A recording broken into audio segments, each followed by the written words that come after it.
For this project, we're going to be making and applying 3D transfers, 3D prosthetic transfers, a technique rightly credited to Christian Tinsley, who was awarded a 2007 Technical Achievement Oscar for developing 2D and 3D transfers. There are many ways to approach 3D transfers, these Bondo transfers. My way is merely one way to do it, and I've adapted what I learned from Italian makeup wizard Vittorio Sedano and from my mentor Oscar winner Matthew Mungle. Appliances made from Pros-Aide adhesive are becoming more and more commonly used in the industry for a variety of applications, so I thought it would be a good idea to show you a little something about the process as well as what's in Chapter 9. So you're probably wondering, what's a 3D transfer made out of? If you've already read the book, you know. But if you jumped straight to the DVD first, you may not know. Well, here you go.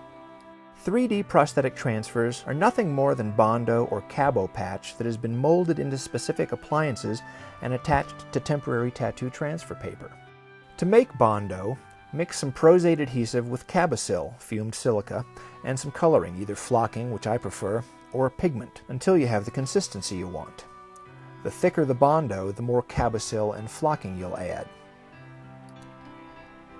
Just remember, when adding color, the Bondo will dry a couple of shades darker than when you first put it in the mold. Also, the thicker the Bondo, the more rigid the appliance. You'll want to find the right mixture for softness. Christian Tinsley and Vittorio Sedano freeze their appliances to polymerize the adhesive, but Matthew Mungle doesn't. He uses his own WM Creations soft sealer essentially as an encapsulator and simply lets the Bondo dry in the mold before removing it. We're going to make a slit throat appliance and apply it to willing victim Will Chillen, lucky husband of Allison. But before we slit Will's throat, let's jump back in time and actually make the transfer. First, we'll add some pre-mixed Bondo to the silicone slit throat plate mold. This is a bit on the thick side. Spread the Bondo into the mold. You'll notice that the mold is thin and a little floppy. That's okay. We want the mold to be flexible because when the Bondo freezes, it won't be flexible and the Bondo needs to be removed from the mold while it's still frozen. Once the Bondo's in the mold, the excess needs to be squeegeed off, and then either a well-released piece of acetate or silicone parchment paper will be placed over the exposed surface and squeegeed again to remove any air bubbles before placing the mold in the freezer. We've jumped ahead a little over an hour in time and the appliance is frozen solid.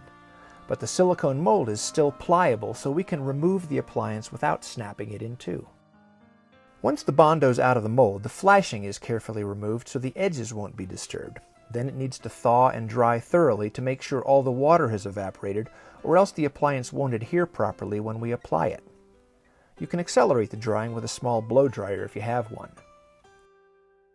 We've jumped ahead again a little in time so we can pre-paint the appliance before attaching it to the transfer paper.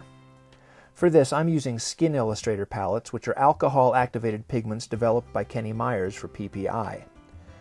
99% isopropyl alcohol is the alcohol I'm using because regular rubbing alcohol at 70% isn't strong enough. This alcohol is also what I'll use to blend off the appliance edges if necessary, so if you use Skin Illustrator palettes to paint your Bondo appliances, just be aware that the same alcohol that activates the pigments will also dissolve your appliance if you use too much. I'm not taking great pains to paint this beautifully because it's going to be covered with blood.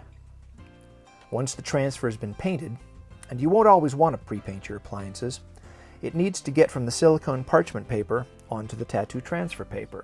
A thin layer of straight Pros-Aide adhesive must be applied to the surface of the Bondo appliance right out to the edges of the piece. One nice thing about Pros-Aide is that it goes on white, but dries clear. There's a version of Pros-Aide that dries tack-free, but we want the surface of the appliance to be sticky, so we're using regular Pros-Aide. After the glue is dry, it'll go face down onto the shiny side of the transfer paper. Press firmly along the edges to make sure there's good contact. You don't want to press too hard over the raised detail of the piece so you don't risk crushing it. However, you do want to make sure there's good contact along the edges so they won't try to stick to both surfaces when you peel off the silicone parchment. If any part of the appliance does try to come off with the parchment, or the acetate if you've done it that way, simply press it back down good and then try again. Then, once the backing has been peeled away, leaving the appliance on the transfer paper, trim the transfer paper close to the edge and it's ready to apply. I've marked the center of the appliance, where the larynx is located, so I can easily position the transfer against Will's neck. With the transfer in position, Allison is handing me a wet paper towel to put over the transfer paper. Doesn't have to be dripping wet, only wet enough to soak through the transfer paper. I'll hold it in place for between 30 seconds to a minute, and then carefully peel back the transfer paper. Voila!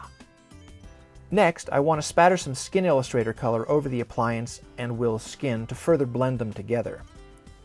The last step is to add some blood. I'm using some new blood from Mold Life. Mold Life's a British supplier that's recently established a presence here in the US, and I'm thrilled because they carry some outstanding products that aren't available elsewhere. This blood, for example, is available in arterial red, venous red, aged, and clotted. I'm using a bit of arterial blood and a bit of the venous. This is more of a post-mortem look simply because this demo is about applying a 3D prosthetic transfer, not how to create a blood effect. And there it is, complete.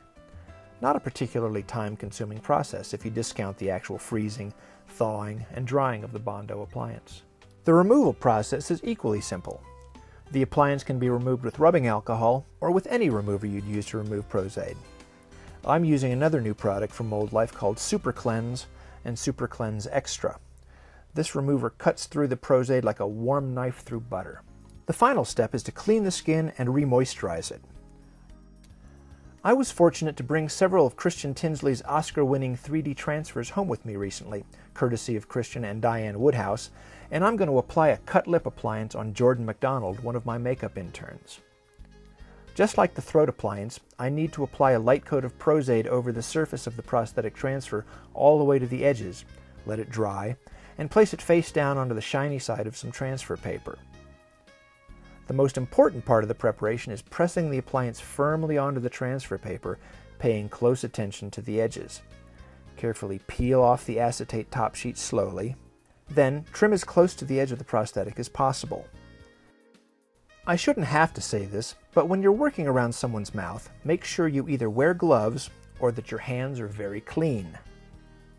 Make sure the transfer is positioned where you want it to be, then apply a wet paper towel pressed against the transfer paper for about 30 seconds, and then slide or peel the paper off.